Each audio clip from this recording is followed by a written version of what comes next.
ingin menjelaskan mengenai regresi OLS dan uji asumsi. Langsung aja yang slide pertama.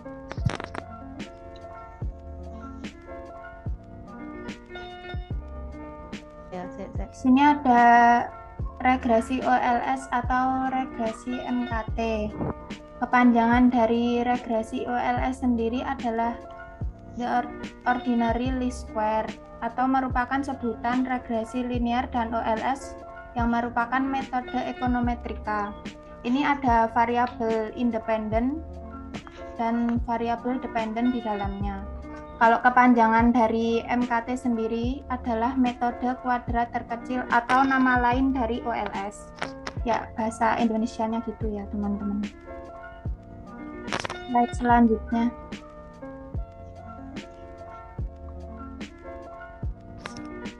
Di sini ada persamaan regresi. Di gambar ini YT beta 0 plus beta 1 X1T plus beta 2 X2T plus ET. Parameter regresi adalah semua beta yang ada di persamaan regresi tersebut. Kalau konstanta itu beta yang tidak tergantung pada semua variabel, jadi dia berdiri sendiri. Ini beta 0 ini termasuk konstanta. Koefisien sendiri ini adalah beta yang gandeng dengan X. Contohnya di sini ada beta 1 X1T atau beta 2 X2T. Atau bisa yang lain kayak beta 3 X3T kayak gitu. Slide selanjutnya akan dijelaskan oleh teman saya. Di sini saya akan menjelaskan slide nomor 3, yaitu peran metode OLS dalam metodologi ekonometrika itu apa? Peran metode OLS dalam metode ekonometrika itu menggunakan model untuk estimasi sosiometrik dari model ekonometrika. Analisis regresi adalah alat utama yang digunakan untuk mendapatkan nilai dugaan tersebut. Menggunakan teknik dan data ini di tabel sebelumnya mendapatkan nilai dugaan B1 dan B2. Selanjutnya,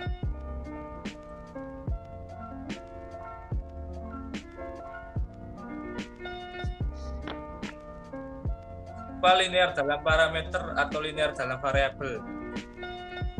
Jika dilihat dari slide ini, kita bisa lihat yaitu jika linear dalam parameter kedudukan beta bernilai 1,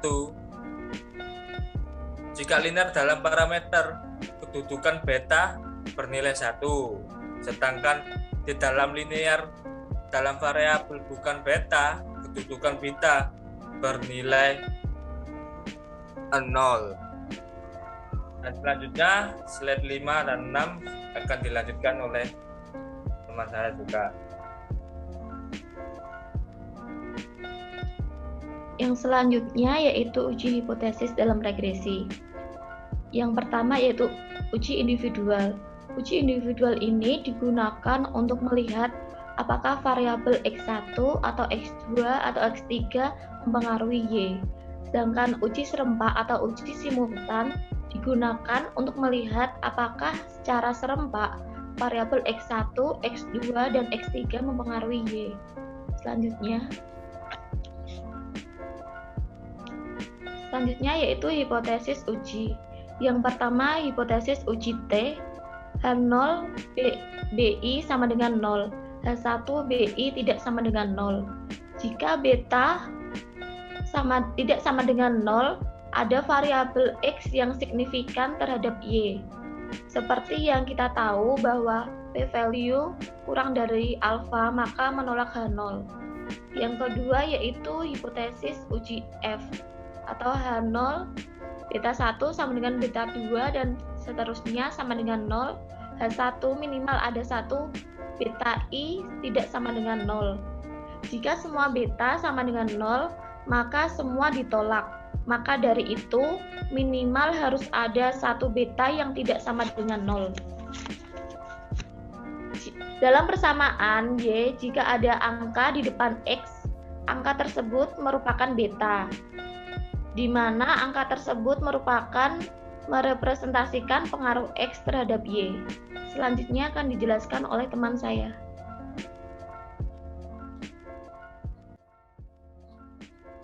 Selanjutnya, koefisien determinasi atau R-square, yaitu pengaruh yang diberikan variabel independen X terhadap variabel dependen Y, atau dengan kata lain, koefisien determinasi ini berguna untuk memprediksi dan melihat seberapa besar kontribusi pengaruh yang diberikan variabel X secara simultan terhadap variabel Y.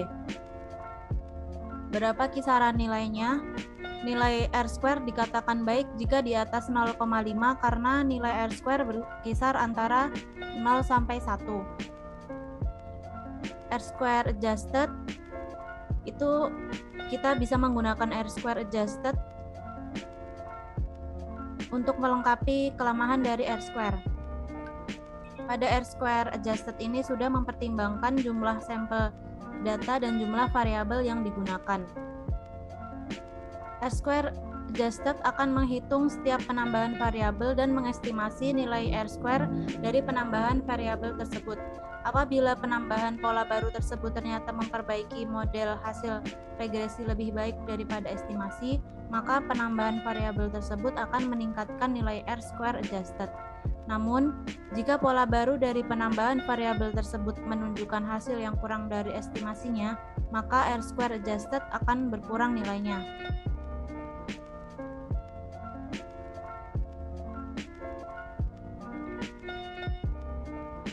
Selanjutnya, asumsi klasik. Menurut teorema Gauss-Markov, estimator OLS ini harus memenuhi kriteria BLEU, yaitu BLEU adalah kependekan dari Base Linear Unbiased Estimator. Artinya adalah estimator yang bersifat base, linear, dan unbiased.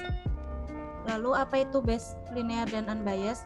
Base artinya memiliki varians yang paling kecil di antara estimator-estimator lainnya. Selanjutnya linear. Linear berarti estimator dari OLS ini merupakan suatu fungsi dari variabel acak, yaitu fungsi dari variabel Y. Selanjutnya, estimator OLS ini bersifat tidak bias atau unbiased. Unbiased artinya bahwa nilai rata-rata bisa disimbolkan dengan E dalam kurung beta hat ini sama dengan nilai sesungguhnya, yaitu beta 2.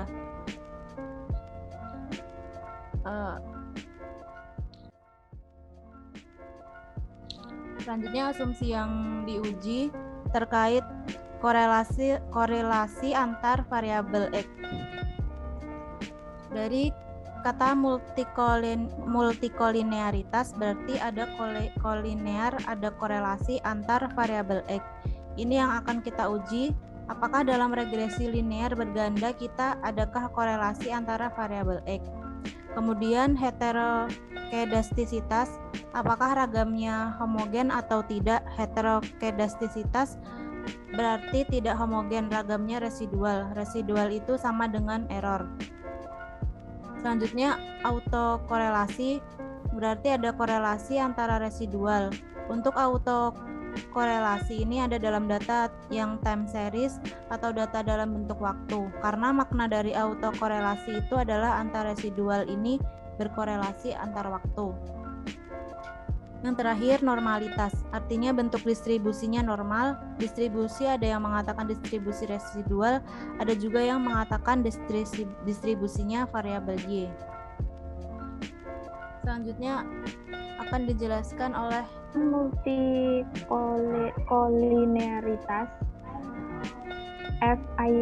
VIF kepanjangan dari V varian, I inflation, F faktor. VIF ini sebenarnya adalah nilai R pangkat 2 atau R square dari regresi X terhadap X yang lainnya, yang rumusannya adalah 1/1 dikurangi R kuadrat. R kuadrat di sini adalah R square dari regresi terhadap X. Jadi dari regresi yang berganda antar variabel X itu tidak boleh berkorelasi dengan kuat. PIF ini untuk mendeteksi adanya multicol. Jika PIF lebih dari 10, maka terdapat multicol. PIF itu nilainya seberapa banyak variabel yang dimiliki X. Misal kalau ada 3X, berarti ada 3 PIF. Selanjutnya uji normalitas. Di sini uji normalitas itu terkait residual memiliki distribusi normal yang diinginkan, yaitu residual yang berbentuk normal. Hipotesisnya H0 adalah residual berdistribusi normal, H1 adalah residual berdistribusi tidak normal. Yang diinginkan adalah kita menerima H0. Cara penyimpulannya adalah p-value lebih dari alfa, maka kita tidak menolak H0. Selanjutnya akan dijelaskan oleh teman saya. Baik, selanjutnya adalah non-autokorelasi. Jadi apa sih sebenarnya non-autokorelasi? Nah, seperti yang kita tahu ya, autokorelasi ini adalah residual yang tidak saling berkorelasi, yang mana tadi udah disinggung sama Mbak Misbah sebelumnya, di mana autokorelasi ini merupakan korelasi dari antar residual tersebut. Nah, jadi kalau non-autokorelasi itu adalah tidak terjadinya atau tidak saling terjadi antara residual gitu. Residual tidak terjadi korelasi gitu karena namanya non autokorelasi. Nah, jadi deteksi autokorelasi ini adalah dengan biasanya ya autokorelasi ini dengan uji Darwin-Watson dan uji Lagrange multiplier. Nah, biasanya dalam autokorelasi itu yang diinginkan atau yang diinginkan dari non autokorelasi itu yaitu tidak terjadinya residual yang berkorelasi. Jadi yang diinginkan adalah p value itu lebih besar daripada alfa, di mana alfa ini adalah 5% atau 0,05. Sehingga jika p value itu lebih besar daripada alfa, nanti H0 itu akan diterima. Misalnya saja hipotesisnya adalah H0 itu adalah residual yang tidak berkorelasi, non autokorelasi, dan H1 itu terjadi korelasi atau residual itu berkorelasi. Jadi yang diinginkan dari non autokorelasi yaitu tidak terjadinya residual yang berkorelasi. Jika p value ini lebih besar daripada alfa, maka H0 diterima atau non autokorelasi ini dapat diterima. Begitu. Selanjutnya, Mbak.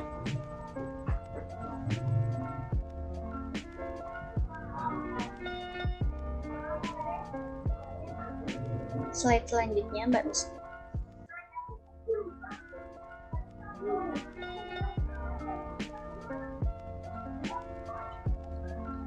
Bentar ya, agak macet.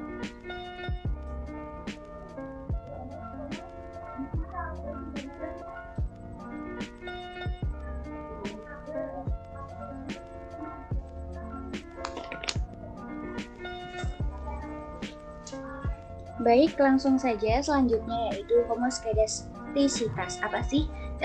Homo itu berarti kan satu gitu kan. Satu, terus kedastisitas itu adalah ragam, berarti yang dimaksud adalah ragam dari residual yang homogen. Homogen itu satu ya. Kebalikannya dari homoskedastisitas itu adalah heteroskedastisitas. Nah, jadi jika terjadi homoskedastisitas berarti tidak terjadi heteroskedastisitas. Yang mana heteroskedastisitas ini adalah ragam dari ragam dari residual yang banyak seperti itu. Nah, jadi nilai varian dari residual di sini adalah bersifat seragam karena hanya satu saja.